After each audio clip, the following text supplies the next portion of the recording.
de sens. Une émission produite par Radio Notre-Dame et diffusée également par RCF. Marie-Ange de Montesquieu. Dans tout pays, le chant naturel de l'homme est triste, alors même qu'il exprime le bonheur. Notre cœur est un instrument incomplet, une lyre où il manque des cordes et où nous sommes forcés de rendre les accents de la joie sur le ton consacré au soupir. Ça s'exprimait un certain Chateaubriand dans ses mémoires. La voix, premier instrument que l'homme ait inventé, en tout cas lorsqu'il se conjugue à d'autres voix, quoi de plus beau, de plus émouvant, de plus profond qu'un cœur qui chante en harmonie. Alors au-delà de l'aspect bien évidemment artistique, quand on entend souvent dire que la France peine à jouer collectif, l'orchestre, le chœur ou le foot ne peuvent que renforcer notre esprit d'équipe. Alors et si chanter en chœur boostait tout simplement notre sens du collectif ? On va en parler avec tous mes invités autour de cette table. Et j'ai la grande joie de recevoir pour commencer François Polgar. Bonjour monsieur. Bonjour. Ravi de vous recevoir. Merci. Vous êtes directeur artistique et musical de la maîtrise de Sainte-Croix de Neuilly, de Paris Boys Choir, depuis 1983 oui, quand même. Oui, ça fait très longtemps. C'est toujours longtemps. Vous depuis ce temps-là? C'est toujours moi, oui. Ils n'arrivent pas à me mettre Vous êtes dehors. indétrônable. Incroyable. Ça prouve votre qualité. Nous sommes également en compagnie donc, de 3 enfants donc, qui font partie de ce chœur, de la maîtrise de Sainte-Croix de Neuilly dont on parle de plus en plus maintenant. On va commencer par Adrien. Bonjour Adrien. Bonjour. Alors parlez bien dans votre micro, parle bien dans ton micro. Tu as 12 ans, c'est ça? Oui, c'est ça. Et tu as intégré le chœur il y a un certain nombre d'années. Oui, Nous sommes également en compagnie de Romain qui a 13 ans. Bonjour Romain. Bonjour. Et qui est dans ce chœur depuis 2 ans. 2 ans. Et enfin Victor, 12 ans. Bonjour Victor. Bonjour. Depuis cette année, le début de l'année scolaire. Bravo les enfants. Nous sommes également en compagnie de Jacques Martin. Bravo les enfants. Claire de Castellane. Bonjour Claire. Vous allez nous chanter une jolie chanson? Ça fait plaisir de... Mais oui, mais non, mais voilà. Oui. Les fans de Claire de Castellane et de cette signature musicale qui avait marqué notamment le confinement, n'est-ce pas? On s'en souvient de tout ça. Vous qui êtes productrice de concerts, qui êtes chroniqueuse musicale, vous êtes productrice d'une tournée en particulier de concerts au Brésil. Vous allez nous faire rêver. Vous allez nous emmener au Brésil, Claire. Oui, avec une chef d'orchestre qui s'appelle Simone Menezes et qui va se produire avec son ensemble dans le cadre de l'année France-Brésil, avec un programme franco-brésilien. Ça va durer combien de temps cette tournée? Il y a 5 dates, donc on part au moins 2 semaines et ça démarre le 3 août. Et c'est à Belo Horizonte. J'allais vous demander où est-ce que ça se passe, parce que c'est grand le Brésil. Oui, c'est dans l'état où il y a des mines, toutes les fameuses pierres du Brésil, c'est dans ce coin-là. D'accord, écoutez, on vous souhaite de jolis concerts. Merci. Au pluriel. Eh bien les amis, et si chanter en chœur boostait notre sens du collectif? C'est vrai qu'on dit qu'en France, alors je m'adresse à vous François Polgar, mais également à Claire, qui a aussi une casquette de... je ne sais pas si vous êtes chef de chœur ou chef d'orchestre? Les deux? Plutôt chef de chœur. Vous êtes les deux? Oui, techniquement, je peux. Mais plutôt organiste et chef de chœur. Et c'est ça, ça qui est intéressant d'avoir vos deux visions des choses. On dit que la France est nulle en esprit d'équipe en général. On le voit dans les sports. Vous me faites déjà oui de la tête, François Polgar. Est-ce que ça se manifeste également dans les chœurs? Cet aspect... on a du mal en France avec le collectif, dans les chœurs, a priori, le but du chœur, quand même, c'est justement le contraire. C'est de cultiver, au contraire, le sens de l'autre, des autres, de l'écoute, de la... Comment dirais-je le sens de l'ensemble. Écouter les autres, écouter soi-même. Les autres, c'est soi-même... oui, chanter. Chanter, c'est écouter soi-même, sûrement. En tout cas, pour être juste, il faut évidemment s'entendre. Claire, mais on ne peut pas chanter en chœur si on n'écoute pas les autres. Voilà. Ça, c'est la première base. C'est une base, c'est une des bases, oui, en tout cas. C'est une école de vie, Claire de Castellane, qu'est-ce que vous diriez, vous? En fait, votre question, elle est double. Est-ce qu'en France, on est nul vraiment naturellement, c'est pas notre truc de jouer collectif? Écoutez, j'ai entendu une explication qui me plaît pas mal et je pense que M. Polgar pourra réagir sur venant de musiciens qui sont pas du tout conservateurs dans leur esprit. Je vous prépare à la suite. les musiciens sont quand même souvent des saltimbanques un tout petit peu anti-système. Eh bien, D'accord, c'est le titre. Les rebelles. Il est connu, Ouais. il est fréquemment dit que la Révolution n'a pas fait que couper des têtes, elle a aussi supprimé toutes les maîtrises. Incroyable, ça. C'est Toutes les absolument vrai. manécanteries, les Historiquement chœurs de... parlant, voilà. Ça a été une véritable catastrophe. Ça a été une catastrophe Pour le chant choral, en tout cas. pour la Il a pratique fallu tout musicale. reconstruire. Ça a commencé un peu au 19e siècle. Mhm. Et puis, beaucoup plus depuis une vingtaine ou une trentaine d'années, on va dire, Waouh. chez nous en France. Donc pour répondre, finalement, voilà, il y avait du collectif, Ouais. en tout cas en pratique chorale, qui a été vraiment coupé, Ça sec, quoi. guillotiné, prenons le terme, Ouais. et peu à peu, en effet, ça remonte. Pour des raisons précises quand même, c'est parce que c'était des maîtrises Du religieuses, religieuses, n'est-ce pas? Ouais. Parce que c'était une chose de l'Église. Voilà, alors c'est ça, voilà, absolument. c'était- Donc oui, il oui. fallait bien Absolument. lui couper la tête. Mais Ouais. ce qui est intéressant, c'est que voilà, les musicologues, musicologiquement, ils disent voilà, il y a un avant, il y a un après, et maintenant c'est en train de revenir. Donc la pratique du chant choral actuellement, vous faites bien de faire cette émission parce qu'elle jaillit elle source de partout, si vous, elle résurgit. on va Les dire. comédies musicales cartonnent, les écoles de comédie musicale, on en voit Et les énormément. chœurs amateurs. Et les chœurs amateurs. De tout type. Là, on a avec nous aujourd'hui des grands praticiens de Mais la oui. musique savante et pure, et on va en entendre. mais Incroyable. il y a tout type d'expression chorale Ouais. qui jaillit de partout. Ça serait intéressant que ça soit valorisé, canalisé, presque institutionnalisé, Ouais. en gardant cette liberté. Mais on peut, en tout cas, c'est bien de le constater déjà. Alors, vous n'êtes pas très âgés les uns les autres, Adrien, Romain et Victor. Qu'est-ce que vous avez quand même l'impression d'avoir appris depuis votre entrée dans ce chœur? Parlez bien près de votre micro qui veut s'exprimer. On commence par Victor. Cette année, au tout départ, Ouais. j'avais un peu de mal parce que je m'habituais un peu et au final, au fil du temps, j'ai été un peu aidée par les autres. Et Ouais. maintenant, j'arrive bien à chanter, à m'habituer, à m'intégrer dans le chœur. À écouter les autres, c'est dur Oui. ça? Il m'a dit, Ça, le c'était maître. dur au début, oui. Au Ouais. début, parce qu'en fait, on savait pas quoi trop chanter. Si on chantait bien, on avait... Fort, pas fort. Voilà, on hésitait et au fur et à mesure, ça vient tout seul. Et maintenant, ça va beaucoup mieux. Et... Il y a un esprit d'équipe entre vous Oui, qui oui. veut répondre? Ouais, les amis, qui veut répondre? Adrien, peut-être? Pas Adrien, mais Romain, pardon. Moi, au début de la chorale, je pensais surtout à ma voix et comment Ouais. je chantais. Au fil des années, je me concentre plutôt sur les autres, chanter en même temps que les autres. En même temps que les autres. Oui, faire... et par exemple, quand ils font une erreur, les corriger un peu. Et voilà. Et donc, c'est vraiment un esprit d'équipe, je trouve. Et aussi, c'est un groupe, la chorale. Ouais. C'est surtout un groupe, on fait des tournées ensemble. Ouais. Et donc, C'est extraordinaire à Oui. votre âge de faire ça. L'esprit de groupe, là, vous pouvez pas tomber mieux, finalement, pour on l'avoir. dit que c'est une grande famille. On s'aime tous les uns les autres. C'est faux. Oh, c'est beau. Ça fait du bien d'entendre ça, tu sais, en ce temps troublé, où tout se divise dans tous les sens, de la tête aux pieds. Nous sommes également très impatients à l'idée d'entendre l'écho d'Adrien. Adrien, qu'est-ce que tu as appris depuis ton entrée, toi qui as un peu plus d'expérience que les copains d'en face, en ce chœur? J'ai plus appris beaucoup plus à propos de la musique, Ouais. mais aussi, comme vous l'avez dit, par rapport au collectif. Avant, j'étais vraiment très pas réservée, Timide. mais voilà, j'avais pas beaucoup de vrais amis à la chorale, alors que maintenant, en fait, c'est beaucoup plus convivial, quoi. Il y a plus de... Et puis on fait pas... En fait, par exemple, dans les tournées, on fait pas que du chant. On visite aussi les endroits où on va, et donc du coup, c'est très... on apprend beaucoup de choses. Ouais, il y a toute la vie autour, évidemment. Il y a les Ah oui. repas, il y a les... Alors François, vous le percevez, ça, j'imagine. Ah oui, évidemment. En plus, depuis 83. Et puis c'est vrai aussi que j'espère que c'est une grande famille. Ouais. Et c'est comme ça vraiment que C'est je le beau, hein. conçois. Et tous les j'ai pas de préférence. J'ai jamais eu un enfant. Pas un chouchou.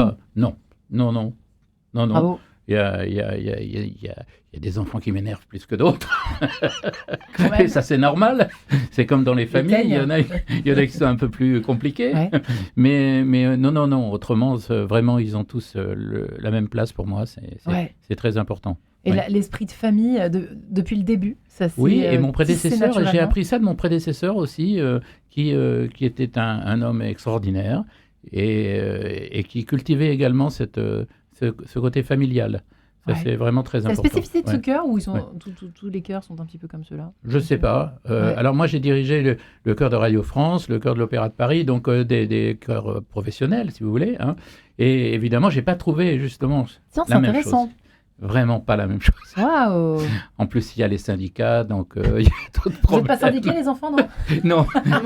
Mais il y y en a qui sont des véritables syndicalistes, ne vous inquiétez pas. Ça, j'imagine. Et alors, du côté, dis donc, là, on avait dit que c'était il y a une heure. Non. Claire, vous partagez le côté familial, j'avais même pas pensé, c'est vrai, c'est une famille, en fait. La musique, on dit que c'est une famille, déjà, non? Oui, mais Monsieur Paul Gardivray, il peut y avoir chez les chœurs professionnels ou les ensembles professionnels du syndicalisme, de la revendication, de la mesquinerie, voilà, c'est des salariés, on va dire. Hein. Alors que là, je pense qu'avec votre maîtrise, vous pouvez au contraire cultiver juste le côté se faire plaisir ou du moins l'épanouissement. J'ai un souvenir justement de Radio France assez extraordinaire. Ouais. On avait invité un chef russe qui était une espèce de personnalité invraisemblable et tout à fait génial. Et qui avait fait travailler le chœur. Et il avait eu un petit peu de mal, mais bon, ça s'était finalement bien passé, il y avait eu le concert. Et puis, il est parti. Et au moment où il est parti, il s'est adressé au chœur. Et il a dit une parole que j'ai trouvée à la fois très dure et très juste. Il leur a dit, vous voyez, j'ai travaillé avec vous pendant 15 jours, on a fait du bon travail, on est arrivé à notre résultat, mais ce n'est pas la perfection que j'aurais voulu. Et je vais vous dire une chose, vous chanterez bien lorsque vous vous aimerez. Oh, étonnant. Il avait senti qu'il n'y avait pas cet amour entre les choristes et qu'en fait, ça gênait, ça empêchait. Justement, la question dont vous parliez tout à l'heure, cette cohésion et cette cohérence, je pense que c'est tout à fait juste ça. Ouais, là, c'est très intéressant de vous toucher une question quand même assez profonde qui se joue également dans le football. On aurait pu faire une émission avec le foot aujourd'hui. Mais la musique est quand même encore plus intéressante parce que là, on est obligé de s'écouter. Sinon, c'est affreux, en fait, Claire, même que ce soit instrumental ou vocal. L'exemple de Radio France est parlant parce que c'est un chœur célèbre, enfin, réputé pour son niveau technique. Ouais. Donc, techniquement, il s'écoute. Bien sûr. C'est leur métier. Est-ce qu'ils se donnent à s'entendre? Ouais. Voilà. C'est ça. Vous avez l'impression de vraiment vous entendez, vous écoutez. On sent qu'il y a, je dis pas un amour, mais une amitié, un partage, une mise en commun. Un partage entre vous. Vous le ressentez tous les trois, ça, les amis Adrien, Victor, Romain? Oui. Ouais. J'aime bien chanter à côté de mes amis parce qu'on s'entend chanter et parfois quand quelqu'un fait une faute et on peut il est très sur la faute l'ami. On peut le taquiner un peu et je trouve que c'est plus convivial de chanter. Est-ce que vous rigolez beaucoup? Oui. Vous rigolez beaucoup. Oui, Romain. Il se marre tout le temps, il fait marrer les autres. Il fait des bêtises un peu, non? Vous faites des bêtises? Non, pas vraiment. Non? Oh là, François-Paul Garçon rigole pas du tout. Ouloulou, les amis. Adrien, est-ce que tu sens que tu es moins timide qu'avant? C'est quelque chose. Tu as trouvé ta place au fond dans cette famille? Ma place. Je trouve que je suis beaucoup plus extravertie qu'avant. Je te confirme. Tu es devant un micro, t'as pas l'air d'avoir très peur. Hein. Bravo. Non, mais ça a beaucoup de vertus finalement, le chant choral, le chœur. Oui, Claire, c'est fou. Hein. En fait, sur le bien-être physique, intellectuel, mental, psychique, émotionnel. Ah ouais, tout ça? Tout ça. Pourquoi bien-être psychique? Juste 2 secondes, ça m'intéresse. Ah mais parce que déjà, tu t'oxygènes physiquement. Donc déjà, on respire. Fait circuler tous les fluides, on respire, on travaille ses abdominaux, on a la posture. Donc déjà, on a une présence au monde qui est simplement bonne. Et ensuite, surtout les adultes, je pense que les enfants, j'espère pour eux qu'ils n'arrivent pas chargés du poids de leurs soucis. Vous n'avez pas de charge mentale, le soir aux répétitions. Mais en tout cas, si je me mets pour les adultes, c'est un exutoire, un défouloir. Après, on va très très bien dormir et on va pouvoir s'être nettoyé un petit peu des scories de la vie qu'on ne peut pas éviter. Mais en tout cas, on a un moyen de les affronter. Ouais, ça fait une espèce de petite catharsis, enfin en tout cas d'exutoire effectivement à toutes les. C'est presque un sport. Est-ce que c'est une sorte de sport quand même? Oui, alors moi je suis entièrement d'accord avec vous. J'en parle pas forcément avec eux, Mais moi, je considère que oui, que c'est extrêmement physique en fait. C'est extrêmement physique. Oui, Hein. oui, parce qu'il y a déjà une grosse dépense d'énergie. Hein. En tout cas, moi, dans mon travail, ce que je recherche, c'est à leur faire exprimer cette énergie qu'ils ont en eux. Parce que vous imaginez bien que quand on est, je sais pas, on est 70 là au cœur avec les voix d'hommes. Hein, okay. 70 jeunes, ça dégage quand même une certaine énergie. Hein. Ouais. Sauf qu'il faut qu'ils l'expriment. Parce que s'ils la gardent pour eux, ça ne sert à rien. Voilà. Donc c'est cette énergie, effectivement, qu'on est obligé, qu'ils sont obligés de sortir. Et ça, c'est très fatigant. Moi, je ne sais pas, on n'en a pas reparlé depuis, parce qu'on a déjà fait un concert là avec le Messie de Wendel la semaine dernière. On n'en a même pas parlé encore, je suis une très mauvaise élève. Non, mais c'est pas grave ça. Mais, donc, on a chanté ce Messie qui dure quand même... on a quoi, 1h30 2h30. Oh, oui, c'est 2h30. C'est un sacré morceau. C'est un marathon. Oui, c'est vocal. Oui. Et je pense que à la fin du concert, je pense qu'ils étaient très fatigués. Enfin, j'espère qu'ils étaient très fatigués. En tout cas, excellente transition, cher François. Oui, espérons, ils se sont donnés à fond, exactement. Voilà. Puisque vous allez vous donner donc à l'église Notre-Dame-des-Champs, c'est pour le premier concert, et ça c'est le 12 juin, donc c'est-à-dire demain. Et donc le Messie d'Handel, on l'a pas dit encore, merci de le préciser au niveau de l'émission, merci François Pelgard. C'est quand même, c'est du lourd, hein, les enfants, juste avant de vous entendre en live presque, en préambule en tout cas à ce concert dans quelques secondes. C'était dur ? C'est beaucoup de concentration, je trouve. Et aussi, il faut se focaliser. Et c'est aussi, il faut s'exprimer dans le chant. Il faut exprimer ses émotions et chanter avec le plaisir, je pense. Waouh. Bah dis donc, quelle T'es maturité, un bon promoteur, les enfants. hein. Incroyable, bravo. Moi je t'embauche. For On To Us, Anda, j'espère que je l'ai bien dit. Et on se retrouve juste après et c'est vous qui chantez. Attention, on écoute.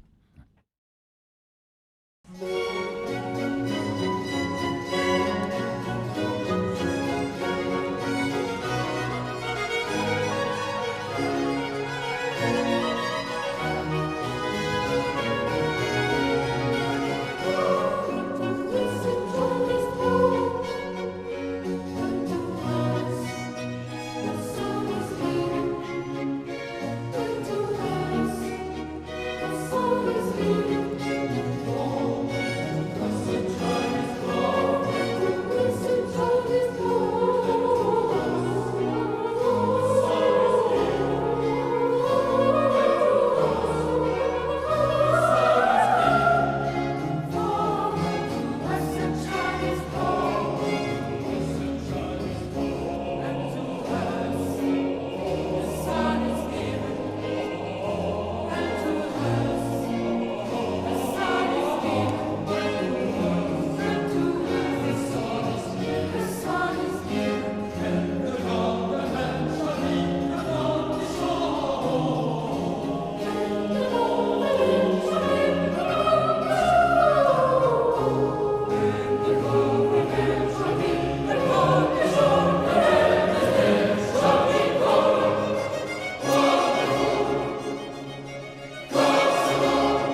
Alors bien évidemment, on a envie d'applaudir, mais non.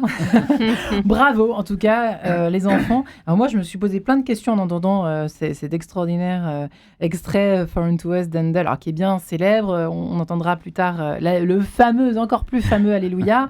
D'abord, est-ce que vous chantez par cœur ou vous avez des partitions ? On chante essentiellement par cœur. On a des partitions Ouais. pour être vraiment assuré qu'on soit sûr, qu'on soit pas stressé pour les attaques. Et aussi, on a aussi des partitions pour savoir quand se lever et quand s'asseoir. Ah bon ? Oui. Oui, parce que là, c'est vraiment spécial, le Alors, Messie. allez, ça nous intéresse. Normalement, il chante toujours Debout. par cœur. Oui. Par Debout, cœur. bien sûr. On connaît par cœur. Debout et Ah par ouais, cœur. d'accord. Mais là, le Messie, ça dure 2h30. Donc, on a prévu quand même qu'il puisse s'asseoir entre les morceaux parce qu'il y a pas mal de pièces de solistes, n'est-ce pas ? Donc, pendant les pièces de solistes, ils peuvent s'asseoir, d'accord ? Et donc, je leur ai laissé les partitions, déjà, ne serait-ce qu'un peu comme aide-mémoire pour le cas où il y ait une petite défaillance. Comme ça, ils savent à peu près où ils sont. Et puis, surtout, ils peuvent suivre les autres passages où eux ne chantent pas.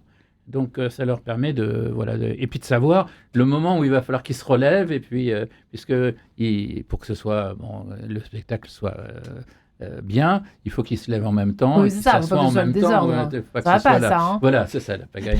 Attention. C'est pas le truc. Mais c'est quand même hallucinant. C'est un vrai défi, François. Pourquoi le Messie d'Handel pour des enfants de cet âge-là ? Moi, je trouve ça incroyable. Non, mais ils sont tout à fait capables de le faire. C'est la première fois que vous vous attaquez à une œuvre aussi dure ? Troisième fois que nous chantons le Messie en 20 ans. Ouais, D'accord. Troisième fois. Et c'est toujours à peu près aussi difficile, le niveau est... C'est toujours un très très gros travail. Franchement, je suis tout à fait conscient du travail et des efforts qu'ils ont fait. Et la langue aussi, l'apprentissage de cette vieille anglais, quoi. Oui, alors bon, ça ressemble quand même beaucoup à l'anglais moderne. Il n'y a pas énormément de différence. Et puis alors, tous les élèves à Sainte-Croix font de l'anglais. Donc, a priori. c'est pas les verbes de Rachmaninov en russe ou des choses comme ça. Oui, il y aurait pu y avoir ça. Et alors, Claire de Castellane, c'est très simple, parce que moi, j'y connais rien, j'ai jamais fait partie d'aucune chorale. Donc, le fait d'être debout, qu'est-ce que ça apporte ? Pourquoi on ne chante pas assis ? Tout à l'heure, on a frôlé le sujet, c'est que chanter, c'est pas parce qu'on chante qu'on n'est qu'une tête. Ouais. On est tout un corps. D'accord. C'est tout le corps qui travaille à produire, notamment dans cette recherche d'énergie. Donc, être bien campé sur ses deux pieds au sol, bien, et le torse bien ouvert, c'est là où vous allez vraiment produire la plus belle des voix. D'accord. Et assis, vous pouvez travailler, répéter assis, mais c'est une voix blanche, sans puissance, pas intéressante, qui est juste là pour faire la mise en place des voix ensemble, du rythme, de la synchronisation. Mais après, pour vraiment déployer ce qu'on appelle l'organe vocal, il faut être debout. Ouais. Et quand il y en a un qui chante faux ou trop fort, ça arrive les enfants ou pas ? Je demanderai après à François, mais d'abord vous. Oui, ça arrive très souvent. Toutes les répétitions, ça arrive. Et François, il entend tout ? Oui, pour être sûr que la personne ait bien compris, il faut lever la main Comme ça, chef, il s'assure qu'on soit sûr qu'on ait fait la J'ai faute. pas compris, il faut lever la main pour Quand faire on fait une faute, il faut lever la main parce que comme ça, il est sûr qu'on a remarqué qu'on a fait la faute. Parce Ça, que c'est si un on ne truc, sait pas qu'on fait ça, de faute, c'est un truc que j'ai c'est pris un dans les grand chœurs problème. anglais, en fait. D'accord. Quand un chanteur se trompe, il lève la main. Alors, premièrement, ça permet au chef de chœur de savoir qu'il s'est rendu compte de sa faute. Donc, s'il s'est rendu compte de sa faute, il va avoir les moyens de pouvoir la corriger. S'il ne lève pas la main, c'est beaucoup plus embêtant, parce que ça veut dire qu'il a fait la faute, mais qu'il ne s'en est pas rendu compte. Donc là, à ce moment-là, François, le il chef... est pas content. C'est pas ça, non, mais à ce moment-là, le travail est différent. C'est-à-dire qu'il va falloir que je recherche celui qui s'est trompé et ensuite qu'on retravaille le morceau. Vous n'arrivez pas naturellement, Voilà. ça va? Vous n'avez pas une oreille qui permet de... Parce que souvent, on se dit, il doit tout entendre comme dans un orchestre. Vous entendez tout? J'entends beaucoup de choses, mais j'entends pas forcément celui D'accord. qui s'est trompé. Ouais, Dans vous un entendez groupe un petit... de 70, je sais où c'est, tiens, c'est du côté de C'est par là. Romain, c'est du côté de Victor. Et c'est pas toujours les mêmes, c'est-à-dire que ça change un peu, heureusement. c'est pas toujours C'est un peu les dur mêmes. si c'est toujours les mêmes, juste pour l'esprit d'équipe, parfois que c'est toujours les mêmes Ça, qui se c'est plantent. plus compliqué, oui. Ouais, ça doit pas être... Donc ils ont tous un niveau quand même, un bon niveau de départ. Hein. Sauf que on a tous les niveaux, puisque il y a les nouveaux, ils viennent d'arriver, ensuite il y a ceux qui sont là depuis 1 an, ceux qui sont là depuis 2 ans, depuis 3 ans, depuis 4 ans. Donc c'est certain que ceux qui ont le meilleur niveau, c'est forcément ceux qui sont là depuis le plus Forcément. longtemps, quoi. Et ils emmènent alors les autres. Absolument. Ah, ça, c'est très intéressant aussi, oui. Parce qu'il y a aussi dans notre organisation une idée que les plus âgés doivent encadrer les plus jeunes. Ce n'est pas toujours très facile à obtenir, mais on le demande en tout cas et on cherche. On cherche. Claire, ça marche aussi comme ça avec les adultes, vous qui emmenez des adultes? Ça s'épaule, ça se tire un peu vers le haut ou ça se tire dans les pattes? Ils sont plus autonomes individuellement, donc il y a moins de structures, de fonctionnement collectif à mettre en place. Je suppose qu'avec... Combien ils sont 70? Alors j'ai 40, il y a qu'il y a une quarantaine de 45 peut-être soprano et alto, donc des jeunes avant la mue. D'accord. Et puis ensuite, chez les ténors et les basses, ils sont entre 20 et 30, quoi. Oui, voilà, donc c'est quand même un groupe impressionnant. Un groupe important, oui. Par contre, les adultes, qu'est-ce qu'on peut constater? Des fous rires de pupitre. Ça, c'est quoi, ça? On fait travailler un pupitre, puis il y a un pupitre qui se marre en entier. Tu as tous les hommes qui se mettent à rigoler. C'est un peu perturbateur. Tout à fait, et perturbateur. Il faut bien rire un peu. Donc il faut quand même maintenir aussi une autorité qui passe beaucoup par le fait de la dynamique d'entraînement. C'est-à-dire que tu les prends dans un rythme acceptable, agréable, ludique, mais qui avance. D'accord. Et sans temps mort, en sachant tout de suite ce qu'on fera après pour qu'ils soient pris dans la chose et qu'au bout de la répète, ils se rendent compte que ils sont fatigués, ils ont bien donné. Alors justement, j'allais vous poser la question suivante à tous les deux. Vous n'avez pas le droit de dire la même chose. Qu'est-ce qu'un bon chef de chœur? Claire ou François? Qui veut commencer? François, allez-y, je sens que c'est vous. Non. C'est quoi un bon chef de chœur? Quelqu'un qui a de l'autorité naturelle, qui sait... Je pense que c'est un bon chef de chœur, c'est celui qui arrive à obtenir un résultat musical convenable. C'est-à-dire, première chose, parfait, le plus parfait possible. D'accord. Ça, je pense que techniquement, c'est vraiment important. C'est-à-dire que... vous savez, en fait, on a tous, je ne sais pas si c'est votre cas, je pense que oui, on a tous une image en fait parfaite de ce qu'on veut obtenir. En fait, moi, c'est un peu vraiment réfléchi à cette question-là. Pour tout ce que je vais faire travailler, j'ai en fait dans ma tête, j'ai une image qui correspond à, disons, à une perfection. Et en fait, tout mon travail, c'est de comparer l'image que j'ai dans ma tête avec l'image que je reçois du cœur.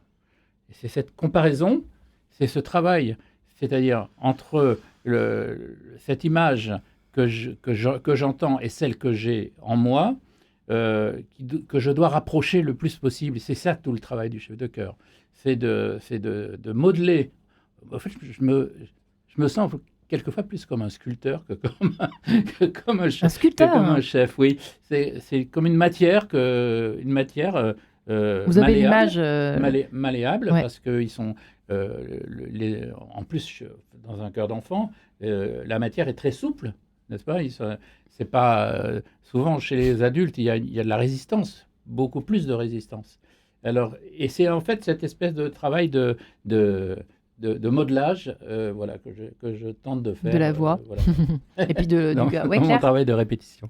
Et pour compléter ce que dit François Polgar, une fois c'est évident qu'on a ça en tête, c'est fatigant d'être musicien professionnel parce qu'on a toujours une image parfaite dans notre cathédrale intérieure qui est notre écoute intérieure.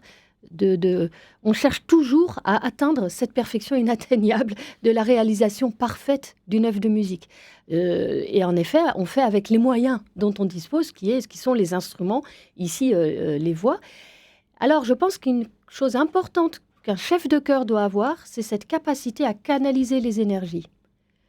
Chaque chanteur sécrète une énergie liée à sa voix, à la puissance de sa voix, à son rôle dans son pupitre, son rôle en général, selon qu'il soit discret ou fanfaron, ce sera utile dans les deux cas, mais il faut jouer avec ça et il faut mettre tout ça ensemble pour produire une unité du son faite de cette myriade de composantes.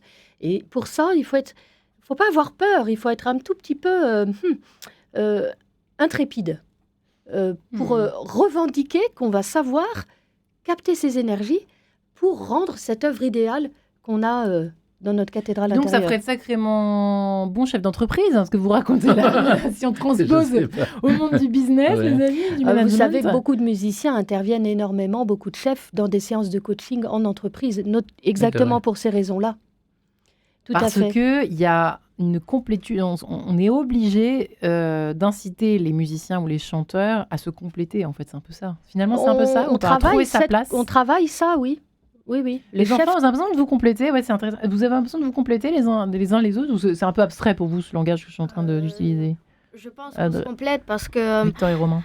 dans la chorale, il y a des personnes plus discrètes, il y a des personnes plus, comme vous l'avez dit, plus fanfarons, qui sont plus joyeux, qui ont plein d'énergie. Et il y en a d'autres qui ont plein d'énergie aussi, mais qui la libèrent pas. Exactement. Et donc, ceux qui ont plein d'énergie, ils aident ceux qui sont réservés à déployer leur énergie, à vraiment à emmener les autres avec eux. Mais dis donc, bravo, conférencier, hein, bravo. Tu as gagné 20 ans d'apprentissage de management, là. Hein. Tu peux sauter 5 classes, il n'y a pas de problème, je valide. Je demandais Victor, Romain, Adrien qui veut partager quelque chose sur la complémentarité. Et là, tu sais quelle place tu joues, toi, par exemple, Adrien, dans le chœur? Je dirais que je suis pas vraiment... Des calmes schtroumpf. Schtroumpf, fanfaron, je trouve discret. Je trouve que je suis pas vraiment très celui qui est très discret, mais je suis pas non plus celui qui est très fanfaron. Je dirais que je suis entre les deux. D'accord. Voilà. Vous avez le schtroumpf harmonie. Voilà, c'est ça. qui essaye de créer une harmonie. Et puis pour Romain, c'est pour Victor, pardon. Pour Romain, pardon, oui, c'est bien ça. Moi, non, pour Victor, non, c'était Victor que j'ai pas eu. Oh là là, faut que j'aille me coucher.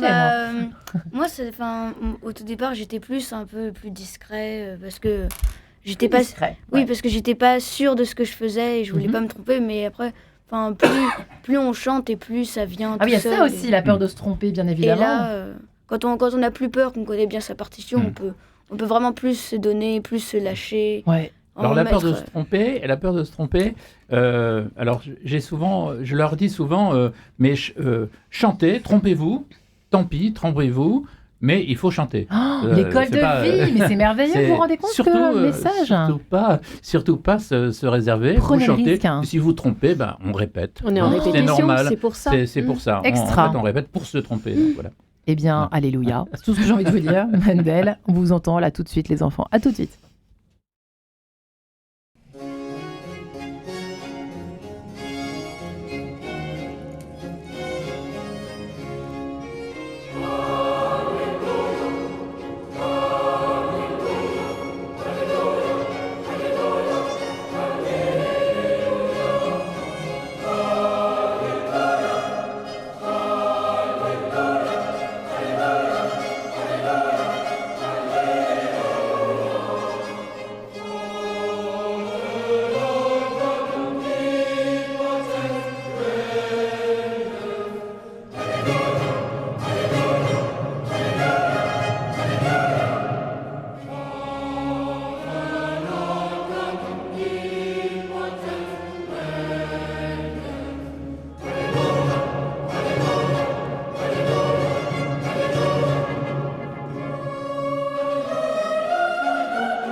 C'est moi où on vous entend dire un truc face à Polgar.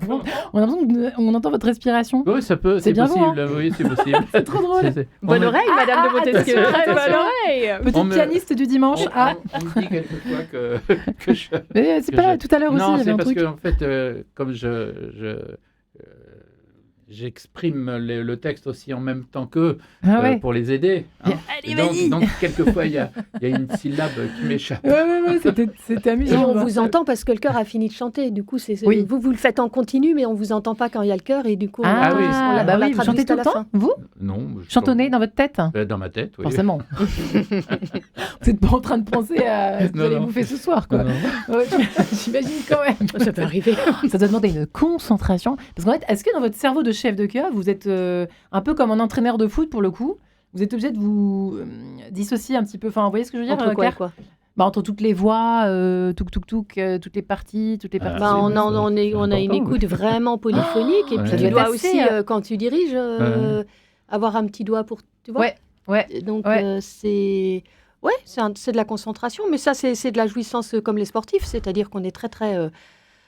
On se sent très, très bien à faire ça, en fait. Ouais. C'est très déliant. C'est un sport d'équipe, finalement. Est-ce que c'est un sport C'est un d'équipe sport d'équipe. On l'a même pas dit, Oui. on aurait pu commencer Oui. par là, Ouais. François Polgar, Ouais, au fond. ouais. Oui. Enfin, on va demander Il y a aux pas enfants. la chante aussi, les spectateurs de foot chantent aussi hein, dans les stades. C'est vrai. Il n'y a vrai, pas la ça. recherche de la performance, quand même. Ah oui. Est-ce que c'est vrai Alors, ça ça, de c'est battre vrai. ou de Alors- battre un record. Il y a, comme on le disait tout à Ouais. l'heure, la recherche de la beauté pure et de l'excellence Ouais. du Ouais. rendu de la partition. Un truc inaccessible. Donc il y a une sorte de modestie de Ouais. base, en fait. En fait, ça, c'est intéressant. École Alors, de vie de la modestie, oui. François. Alors, Allons-y. oui. Alors déjà, moi, je dis que justement, là, c'est un chœur de garçon. Hein. C'est quand même assez important. Excusez-moi de... C'est peut-être pas très politiquement correct. Ça dépend de la suite, mais... On va voir là, j'attends. C'est J'ai dit rien, j'attends. c'est un chœur de garçon et j'ai dirigé des chœurs de filles. Alors Et chez les garçons, j'ai toujours ressenti cette envie de la performance. C'est-à-dire que pour eux, c'est quand même c'est un challenge quand même. Hein. D'accord. Chanter le Messie d'Handel pendant 2h30, c'est un vrai challenge. ouais, challenge, Vous n'allez quoi. pas me dire le contraire, ça c'est sûr. Voilà. Tandis que chez les filles, c'est le plaisir de se retrouver très souvent. D'accord. De se retrouver une fois par semaine. Vous l'avez remarqué, ça, hein. J'ai remarqué ça, oui, Ouais. oui, j'ai remarqué ça. Ouais, c'est intéressant. Je sais pas si ça va plaire à Claire. Je dirais qu'il y a la recherche de la performance chez les garçons, du plaisir, du bien-être chez les filles. Oui, ça, c'est vrai, je ne peux pas nier ça. Par rapport aux sportifs, Oui. il n'y a pas la recherche, l'idée de battre un record. Ou de battre les Non. autres. Réaliser L'équipe adverse. quelque chose de grand, même de plus grand que soi. Ouais. Mais là, je pense que c'est là où on peut rassembler les garçons et les filles. C'est le côté se dépasser. Réaliser quelque chose de plus grand que soi ensemble. Ouais. Et là, on n'a plus de discrimination de genre ou quoi. C'est Oui, vraiment, voilà, on oublie tout ça, quoi. Ouais, on oublie tout ça, mais le but est beau. Le but vaut, Magnifique, hein. le jeu en vaut la chandelle. On quoi. pense au film Joyeux Noël quand je vous entends rire. Ça, vous savez que les deux, les Ah Allemands non. et les Ouais. Français qui sortent Le des 14, tranchées comme ça. pendant la guerre de 14. La guerre de 14. Ouais, hein. Eh ben, Noël, ouais. Magnifique, hein, magnifique. Ils Tout à chantent, fait. comme ça. Ouais. Et les enfants, vous êtes en compète ou pas? Vous avez l'esprit de compétition? Bah alors demandez à eux, ils sont là. Victor, Romain, Adrien. Il y a une idée de performance? Vous voulez performer ou pas? Vous avez un petit côté performeur, Romain, ou pas? Oui, moi j'aimerais bien chanter mieux. Je me surpasse. J'essaye pas de surpasser les autres. J'essaye de me surpasser moi-même parce que je sais qu'on n'a pas tous le même. Il y a un talent, il y a la voix et après il y a l'entraînement. Et je sais que on n'a pas tous le même talent, mais avec l'entraînement, on peut se surpasser. Et donc on peut chanter mieux.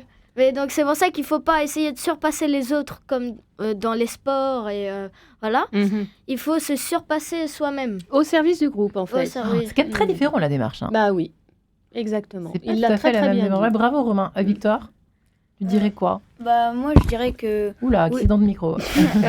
Moi, je dirais que... Bah, des fois, il y a juste... On essaye un peu de se surpasser pour montrer qu'on chante bien, pour, Ouais. par exemple, mériter des solos, ou par exemple, Mhm. pouvoir faire... Ah oui, bah oui, il y a ça Ah aussi. oui.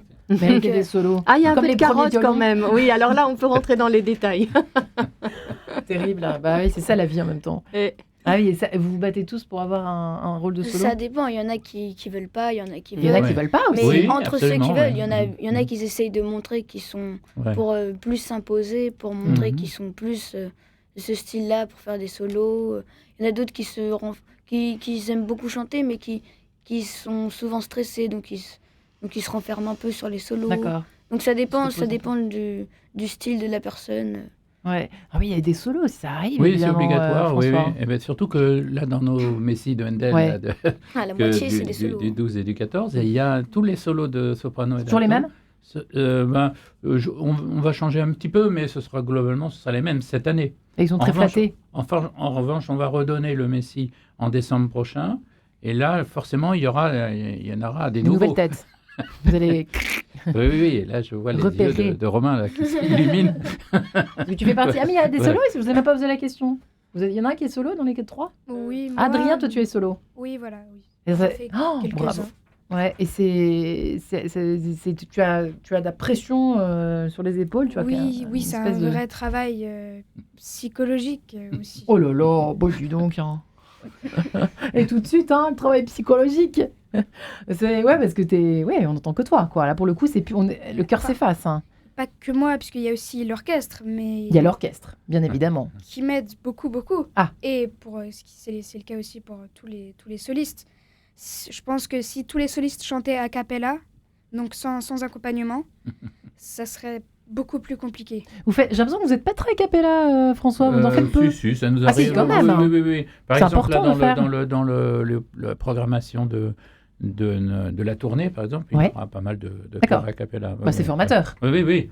Et d'ailleurs, vous voyez, le Messie de Handel, qui est donc une œuvre accompagnée, on a fait beaucoup de travail a cappella. Hein. Vous vous souvenez, pendant le stage, très très souvent, on prenait les morceaux et on les travaillait a cappella, justement, pour assurer véritablement la base du truc. Et puis, moi, ce que j'aime énormément, alors vraiment, encore une fois, c'est le côté Insta, réseaux sociaux, etc. Mais vous savez, les chœurs, tout à coup, dans les métros, dans les transports, qui voyagent oui. ensemble et qui chantent tout à coup. Oh, ça sort de nulle part. Je crois que c'était la Croix de Bois, vos concurrents, Ouais. les petits chanteurs à la Croix de Bois qui avaient fait ça. Je sais plus si À une c'était à époque, Noël ça l'année se dernière. faisait beaucoup il y a quelques Très années. sympa, hein. Ça fait Et longtemps que j'ai c'est pas entendu époustouflant. ça. Et c'est vrai que c'est Et c'était époustouflant. Hein. C'était assez amusant. On ouais. se dit, mais comment Ouais. font-ils pour Ouais. sortir comme ça, pouf, Ouais. une note, et ils n'ont même pas d'instrument avec eux, ils sortent ça comme ça de nulle part, clair. C'est vrai que c'est fou. Hein. C'est une école de vie, là, pour le coup, ça se sent, parce que chacun sait exactement ce qu'il doit faire, pouf, au milieu de nulle part, on y va, on chante. Mais tu vois, il existe des petits instruments qui s'appellent des diapasons. Ah ben oui, hein. c'est vrai. Donc, voilà, chacun Ça prend peut sa aider. petite note. Ici, Avec ils le sont- la. Ouais, avec le la. Il y a même des diapasons c'est pour toutes les notes et pour les quarts de ton. Il y a Ah bon c'est une famille incroyable de la Ah famille. bon, des- je savais Oui, pas ça. On fera une émission sur les C'est diapasons. utilisé par très très peu de monde, il faut bien dire. Oui, il faut Mais, bien le dire. voilà, en général, on a le diapason du la et puis il y a la, sol, mi, do et hop, chacun Hop, prend sa hop, note. c'est et parti. puis Je sens très chantonnante, Claire. Alors, qu'est-ce que vous allez interpréter dans votre tournée du Brésil, Claire? Alors moi, je vais rien jouer, hein. Moi je suis non, juste mais le vous allez producteur. diriger, produire, Alors pardon. ça va être la Sinfonietta de Poulenc, la Sinfonietta de Heitor Villa-Lobos et la symphonie chouette. classique de Prokofiev. D'accord. Alors, je me souviens plus très bien Ah, c'est de Prokofiev, qui est assez coloré Russe, aussi. La symphonie classique, il a fait une sorte de pastiche de l'écriture à la Haydn, D'accord. donc un pastiche de l'écriture d'une symphonie 18e, avec toute cette ironie un peu russe et puis un peu désabusée qui est celle de Prokofiev. Ouais. C'est très réussi, c'est une très chouette œuvre. Donc c'est un programme début 20e, des années 20, très franco-brésilien, franchement Ouais. très adapté pour un ensemble. Voilà. Qu'est-ce que vous chantez ensemble en dehors en dehors des entraînements, comme vous disiez tout à l'heure, garçon? Est-ce qu'il y a des choses que vous interprétez un peu en off de temps à autre?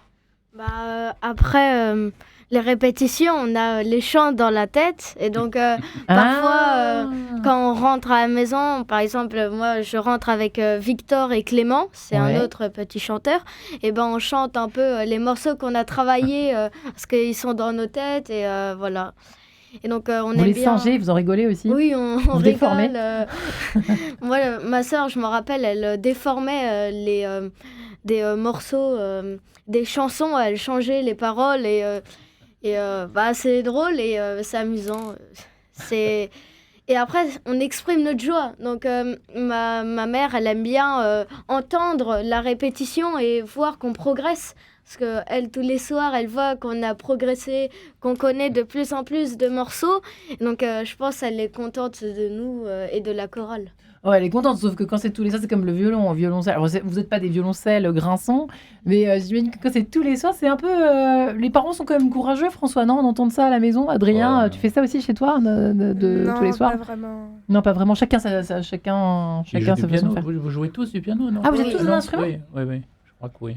Ah ouais, d'accord. Et ils jouent tous c'est-à-dire, non, on favorise, enfin on demande. Oui. On a même un professeur de piano, Anna, qui leur donne des cours. Parce que c'est important de cultiver... C'est un instrument polyphonique, donc c'est très important que ça les aide aussi à entendre les notes elles-mêmes. Les notes, oui, puis le solfège, ça les fait progresser aussi beaucoup dans le solfège. Pour chanter, il faut faire du solfège, autant qu'il faut quand même en faire pas mal. Alors... Ça dépend. Moi, j'avoue que quand j'étais à l'Opéra de Paris, à cette époque, c'est une vingtaine d'années, une trentaine d'années, les chanteurs n'avaient pas très solfège. Ils chantaient souvent... Déjà, ils chantaient par chœur, puisque c'est des chanteurs d'opéra. Ouais. Donc, il n'y avait pas besoin vraiment de... voilà, ça n'allait pas forcément très, très vite pour l'apprentissage, mais vous savez, on dit que Pavarotti ne savait pas une note de solfège. Ah ouais. D'accord. Et par contre, à Radio France... ça rigolait pas. Non, ça rigolait pas du tout là-dessus, parce que pour être choriste, enfin chanteur à Radio France, il y a une épreuve de solfège qui est très, très difficile. Wow. Donc, ils sont tous solfégistes, et c'est vrai que le travail, du coup, est vraiment plus rapide, on va dire. Ouais. C'est la rapidité. Moi, c'est ça qui m'intéresse dans leur apprentissage solfégique, c'est qu'on puisse avancer plus vite. Ah oui, ça accélère quand même le mouvement. Oui, quoi. beaucoup. Ça va permettre de gagner du temps. Oui. Adrien, est-ce qu'il y en a certains, Adrien, Romain ou Victor, Adrien, tu veux faire quoi plus tard? Un métier en lien avec le chant ou pas du tout? Ou c'est un hobby comme un autre et puis voilà? Je pense que je vais pas forcément en faire mon métier, mais que je vais garder ça à côté et que c'est très très utile pour la suite de ma vie. Ouais, pourquoi? Pourquoi utile? Parce que, comme vous l'avez dit, c'est une école de vie, c'est formateur. On apprend beaucoup de choses, voilà, c'est très formateur. Ouais. Bah oui, l'esprit d'équipe. On disait hors antenne tout à l'heure avec François Polgar, je me demandais s'il intervenait dans des entreprises pour des team building et autres. On sait que c'est un peu la tendance, il y a une des tendances d'accompagnement. On sait que l'équipe coaching, alors maintenant moi, le cœur coaching fonctionne. Et c'est vrai que c'est une école de vie, on peut le dire. C'est ça apprend vraiment à faire cohésion, à trouver chercher l'unanimité. Vous le disiez, le mot est sorti tout à l'heure. L'unanimité. C'est intéressant, mais c'est rare à trouver. C'est délicat de rechercher l'harmonie avec un grand H. Eh bien, merci les amis, l'émission touche à sa fin. J'en profite pour rappeler quelques prochains rendez-vous pour vous. Le Messine Dandel, vraiment un rendez-vous à ne pas manquer pour nos auditeurs qui sont proches de Paris, à l'église Notre-Dame-des-Champs, tout près de Radio Notre-Dame. On peut citer évidemment pour les églises parisiennes Saint-Ferdinand-des-Terres pour le 14 juillet, tournée dans toute la France, en Normandie, en Bretagne et en Anjou. Les dates sont à découvrir, j'imagine, sur le site des petits chanteurs de Sainte-Croix de Neuilly. Merci infiniment François Polgar. Merci à vous. Merci beaucoup. Belle tournée et puis merci les garçons, Adrien, merci Romain, merci Victor, merci les enfants, merci et merci Claire de Castellane. On était ravis de vous réentendre et de vous voir. Merci pour l'invitation. Merci.